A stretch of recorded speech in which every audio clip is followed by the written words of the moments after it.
everybody, welcome back to another video on Journey to Wholeness. And as you can see, the title is Love. And I think that in today's world, a lot of people crave God's love and they don't know it. They crave God's love, and because they may not know Him or have a close relationship with Him, they don't know that it's His love that they really need. And when I first got saved, the first thing that I wanted to look up was the definition of love. What does God say that love is? And God is love. That's not all that He is, but He is love.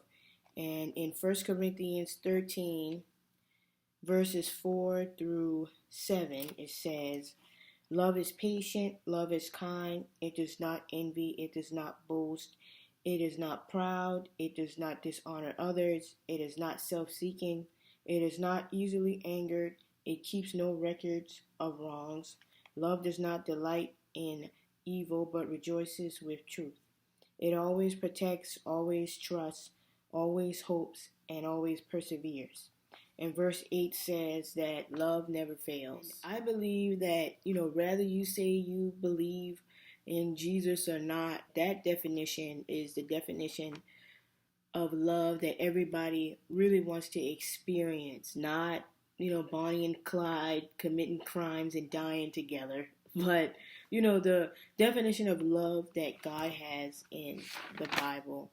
And that's why we have to be very careful, with culture, because a lot of people, young and old, are looking at social media and are looking at celebrities, people who may not have a relationship with God, and we are allowing them to be our love examples.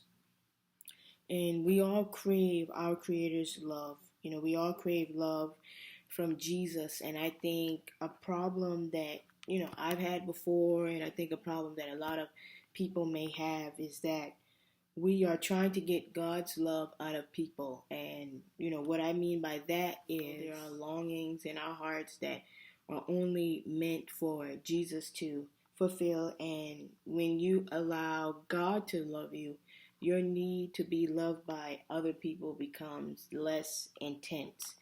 And, I believe that almost everybody longs for companionship. And in Genesis 2:18, it says, the Lord God said, it is not good for man to be alone. I will make a helper suitable for him. So God put Adam to sleep and took his rib and made woman, and the woman was Eve, and Eve was Adam's wife. So I'm not saying that God's love, dismisses or, completely makes the desire for you to be in a relationship go away, because even God knows that, it's not good for man to be alone.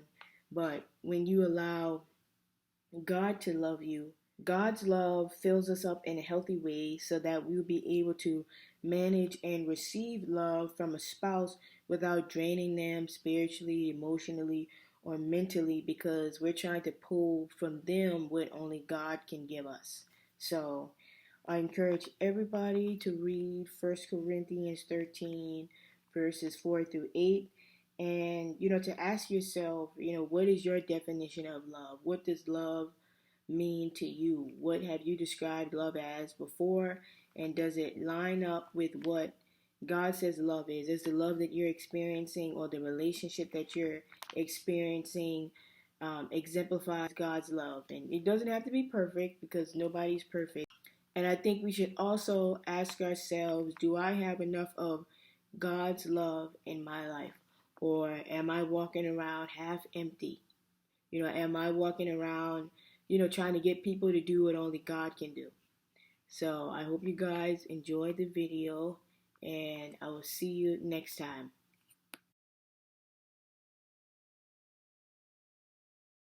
L is for the way you look at me.